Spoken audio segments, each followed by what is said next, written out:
Oh no!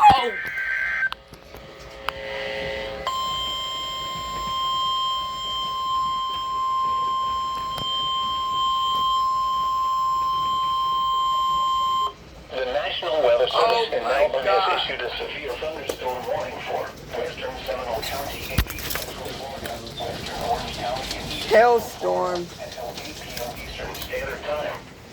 At 7:23 p.m. Eastern Standard Time, a severe thunderstorm was located over Ocoee, moving northeast at 30 miles per hour.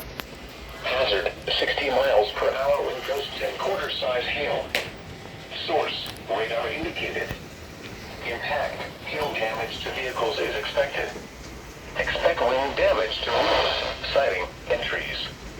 Locations impacted include Orlando, Sanford, Apopka, Altamont Springs, and Ocoee. For your protection, move to an interior room on the lowest floor